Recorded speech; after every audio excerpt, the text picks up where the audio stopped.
So this past week, a resident died during one of my shifts. If you work in residential aged care, working among the dead and the dying, it's hardly uncommon that someone dies. But what is rare is that deaths that happen on site usually happen during the day. Usually people die in the early hours of the morning or at hospital after leaving the facility, when the aged care centre's care is beyond the scope of the nursing staff. Part of our role in chaplaincy is to be with the dead and their families once they've passed. And I still remember sitting with the first dead person. It was a couple years ago. Most chaplains say that they remember their first time as well. This guy, I'll call him Aaron. He died from liver disease. He had a life supported by alcohol, and it made death really difficult and, dare I say, ugly. And the truth is, I was there because Aaron's brother wanted somebody there while he ran out to make some phone calls and run some errands.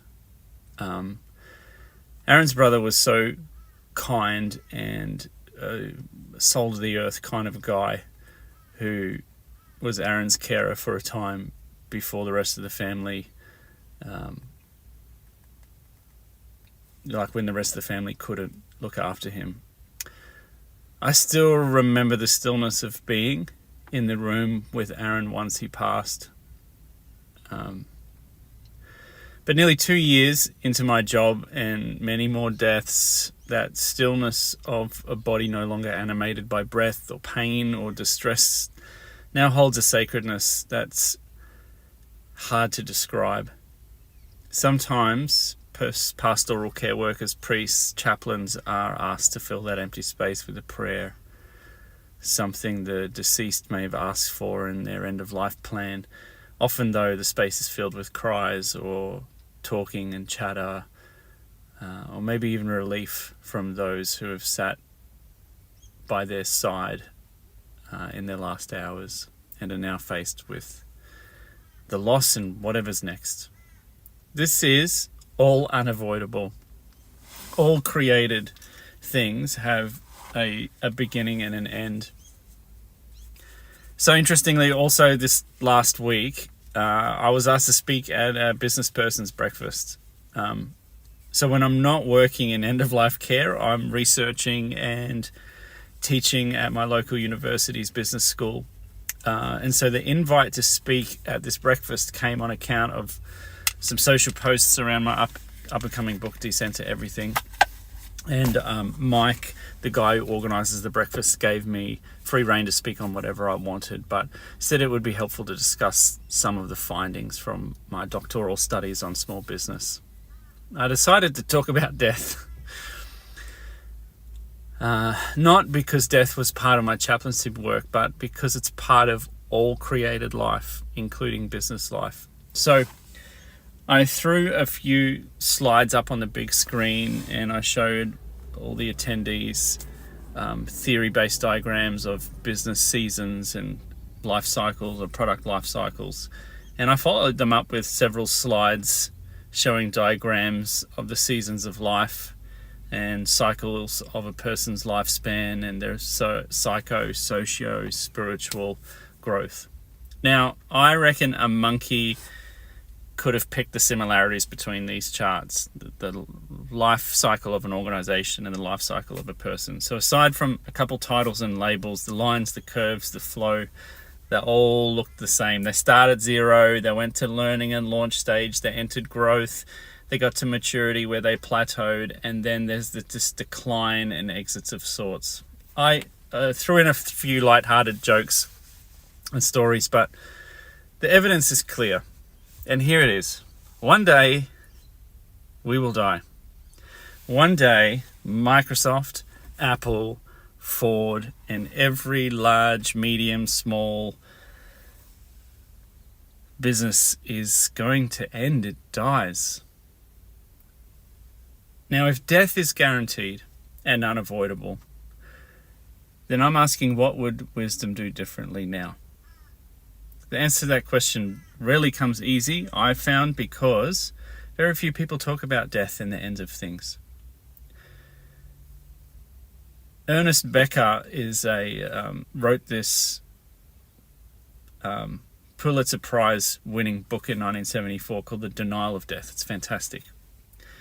And as he says in the book, we in the West don't like to talk about or be near death. Now, I've got a whole chapter on decentering death in my new book. Suffice to say that we in the West just often lack basic wisdom and discernment when it comes to the decline of things, including businesses that we work and manage, and it seems that a lot of business people are simply unwilling to face the unavoidable truth that their enterprise, big or small, are in a season of decline, or simply failed to make it to maturity. There was a recent national study in Australia called that was published in a government, it's a free booklet called Small Business Matters. A lot of research went around Australia looking at small businesses, and small businesses, around 43% failed to make a profit in 2023, and 75% of all small business owners take home less than the average wage. Now, there's lots of reasons to start and buy and manage a business, but for everyone who does it, they'll tell you that it can be tough going. The statistics indicate that 1 in 4 small business owners earn more than an average wage from their efforts. Now, am I suggesting that all the strugglers should call it a day? No. Nor do I think that profitable owners should sell up. What I'm suggesting, and what I suggested to the listeners at the breakfast, is that we must have necessary and honest discussions about the season a business is in and the season we are personally in. So after the breakfast talk, this lovely lady comes up to me and she tells me she works as a business broker, and she shares how many small business owners, mainly boomers who were born between 46 and 64, who've done really well with their small businesses and are now tired and wanting to retire. She's like, these people need to hear you talk. She went on to tell me that these people all had houses and boats and toys, but couldn't come to grips with exiting or selling their businesses. I'm not surprised. The social research around the boomer generation, who are now retiring and getting tired and also beginning to die off, a lot of them have attached a great deal of identity from their economic success. Again, I cover all the whys in the book, but many boomers attribute their success to their own smarts instead of, to be honest, complex, favorable external forces around them that made their success possible. Political forces, economic forces, social forces, technological forces, etc. Here are my thoughts, my honest thoughts, popular or not. I think these people should sell their businesses, their functional businesses, at a reasonable price to the next generation and spend their remaining days giving back as volunteers, grandparents, carers, etc. Firstly, they should give back to the communities that fostered their wealth. And secondly, they should give back to the younger generation whose taxes will be funding their pensions. Sure, enjoy the fruits of your labor, but for goodness sake, you have to divest of yourself and belongings. If you do it, all the research shows everyone will be happier for it.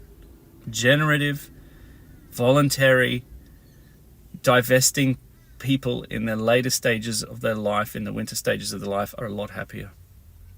Back to chaplaincy for a moment.